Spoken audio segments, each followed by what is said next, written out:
How's it going, everybody? Gamer Wayne. I took a trip to Kansas City this weekend to pick up some awesome items for the collection. And while we were up there, we also found out Kansas City Retro was happening. So it ended up being just an awesome trip. And I got some awesome pickups. So let's check them out.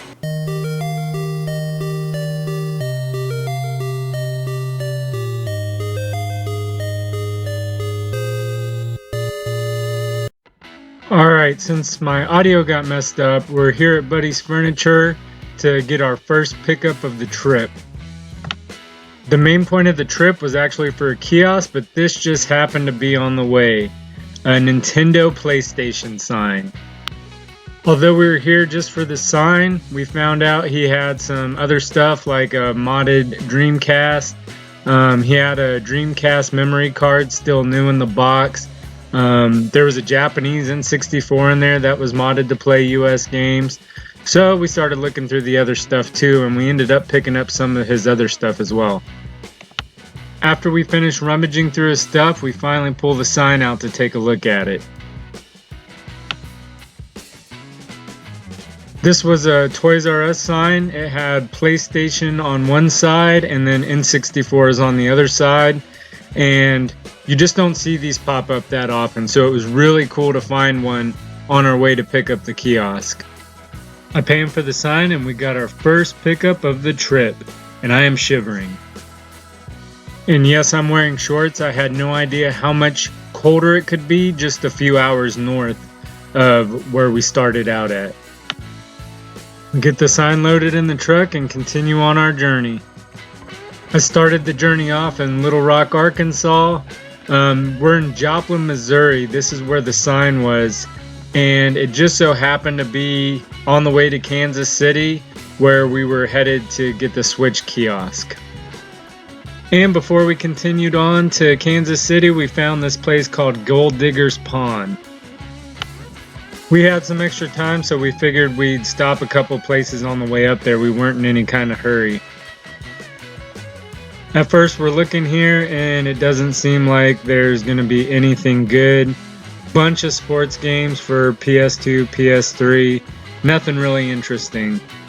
But while my buddy's sitting there looking at the sports games, I move on and I find consoles, and there was a bunch of other games around the corner here.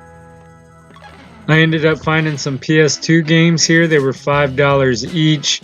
And I ended up getting a 50% discount when I went to go pay for them, so it was really cool. And they had some decent titles in here, nothing like super rare or anything, but it was some nice pickups regardless. I didn't get any footage of us loading the Switch kiosk or anything. We're in kind of a bad part of the neighborhood, so I was just trying to get the Switch kiosk loaded and get out of there, but there she is. After we picked up the Switch kiosk, we found out Kansas City Retro was going on, and we decided to go to it. And this table had some really good prices. Come to find out, this is Jay from the Game Chasers booth, and I had no idea that Kansas City Retro was even happening, let alone Jay actually being there. And he had some really good stuff here, and his prices were awesome. This is my first time ever meeting Jay, and I needed Season 4 for the Game Chaser, so I ended up picking that up.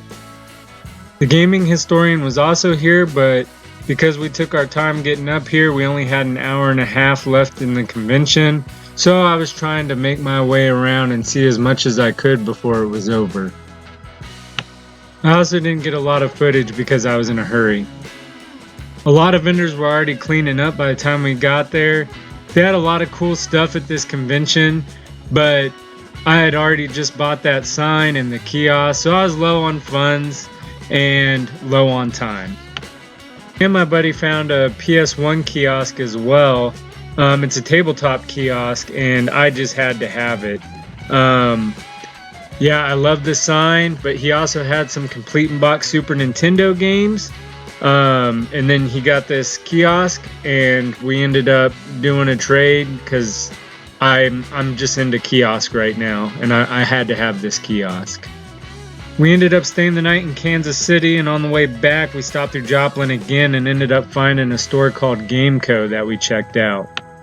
This store was loaded. You see a lot of stuff here that you don't just normally see at any game store. They have a lot of sought-after titles, rare titles. It was pretty neat. You can see all the Fantastic 64s there in the back. They had one here in the glass. It was nuts to see all this stuff in one place. This back wall here was awesome. You can see a DeLorean door up there. A lot of this stuff wasn't even for sale at all. They have a sealed Atari Jaguar. They had a sealed GameCube. It was just nuts to see all this. Even though I didn't really buy anything in this store, it was awesome to check out. We were in a hurry to get home again, so I wish I had a lot more time to spend in this store and really check everything out and get a good look, but we were in a hurry to get home because we ended up staying the night in Kansas City unexpectedly. If you're ever around Joplin, Missouri, make sure you check out this store. If you're really looking for some uncommon stuff, they're just loaded. Just make sure if you come to this store, you're loaded too, because they have so much stuff and there's going to be a lot of stuff that you want to buy. And finally back to good old Arkansas. Alright, so the first pickup of the trip was obviously the Nintendo PlayStation sign. I don't have that anymore actually. When we picked it up, I found out it didn't light up. I didn't know what was going to be wrong with it. So I ended up using that in a trade for the PS1 kiosk, which I'll show you here in a little bit, and a couple games. And those games were a complete in box Battletoads Double Dragon. This has the poster, reg card, everything with it. That's a really awesome pickup. It's in really great condition too. And the other one I got in that trade was Ninja Gaiden Trilogy. So this is also complete in box as well. So these were really exciting to pick up along with the PS1 kiosk in trades for the sign. If the sign was an easy fix, I probably got the shorter end of the stick, but I didn't know what was wrong with the sign. It's still not fixed. My buddy hasn't fixed it yet. So maybe he got a better deal than I did, but the PS1 kiosk is still pretty cool. After we got the sign, we went to the pawn shop and I got a few PS2 games for $5 each, which I got, like I said, 50% off. So these ended up being $10. We got Jaws Unleashed, Sonic Heroes, and these are all complete in box as well. We got Sphinx, and a game I never heard about before, so I thought it'd be cool to check it out. It's called But Ugly Martians. So I don't know if it's good or not. I'll have to check it out. And while we were at Kansas City Retro, I ended up seeing Jay and I got Game Chaser Season 4. He also signed that, which was really cool.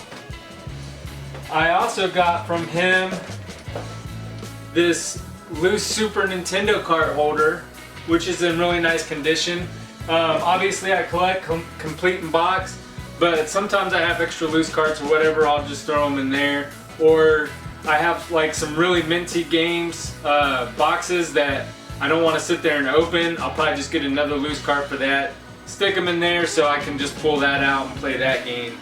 I also got some really good deals on some box games. We got Super R-Type.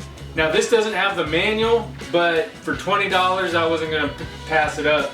The box is in decent condition, the game's in good condition, so I have to find the manual, but for 20 bucks, can't beat it.